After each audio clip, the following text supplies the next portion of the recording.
ნაციონალური მოძრაობის წევრები მოსახლეობასთან შეხვედრებს განაგრძობენ დღეს დედოფლის ხაროს რაიონის სოფელ სამრეკლოში. ნაციონალური მოძრაობის გენერალური მდივანი ზურაბ მელიქიშვილი და დეპუტატი სანდრო ალავიძე ჩავიდნენ და ადგილობრივების პრობლემები მოისმინეს. შემდეგ კი სამრეკლოს მოსახლეობას მთავრობის სამოქმედო პროგრამის შესახებ ესაუბრნენ. მელიქიშვილის განცხადებით ხელისუფლების მთავარი პრიორიტეტი ჯანდაცვის ხელმისაწვდომობა და დასაქმება. როცა მოდიან ხოლმე იქ სასაუბროთ ან საგადასახადოში. მნიშვნელოვანი განაშულის ახასიათის შეხვედრები გამომდინარე იქიდან რომ გარდა იმ ორი ძირითადი საკითხისა რომელიც დასაქმების პროექტების განხორციელებას უწყობს ხელს და იმას რომ ჯანდაცვა იყოს ხელმისაწვდომი, ბუნებრივია ჩვენ გავდივართ ადგილობრივი ხასიათის პრობლემებს, რომელიც ადგილზე მოსახლეობას აწუხებს, იქნება ეს ინფრასტრუქტურული პროექტები თუ მაგალითად მიწის გადასახადთან დაკავშირებული საკითხები და რა თქმა უნდა ამ მიმართულებითაც ჩვენ ვაპირებთ სერიოზულ მუშაობას. შეხვედრა ძალიან მნიშვნელოვანია თავისთავად, იმიტომ რომ დარწმუნებულები ვართ, რომ გათვალისწინებული იქნება სოფლის მოსახლეობის აზრი, რომელსაც შემდეგ თავიანთ სამუშაო პროგრამაში ჩადებენ და იმედი გვაქვს, რომ გამოიყენებენ და ყველაფერს გააკეთებენ ისე, რაც ჩვენთვის კარგი იქნება.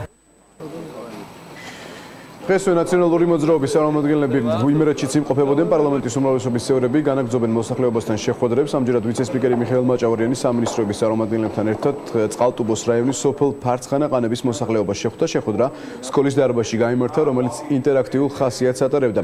პარლამენტის სპიკერმა ადგილობრივებს ხელისუფლების პრიორიტეტებზე ესაუბრა, კერძოდ დასაქმებაზე, ჯანდაცვის ხელმისაწვდომობაზე და სოფლის მეურნეობის განვითარების მხარდაჭერაზე. მიხეილ მაჭავარიანმა შეკრებილებს უთხრა, რომ სექტემბრიდან ყველა პენსიონერს და 5 წლამდე ის ბავშვი დაზღვეული იქნება. ფარცხანა-ყანებელებმა ჩასულებს რამდენიმე პრობლემის მოგვარებაც თხოვეს. მინისტრები მოსახლეობას დახმარებას დაპირდნენ.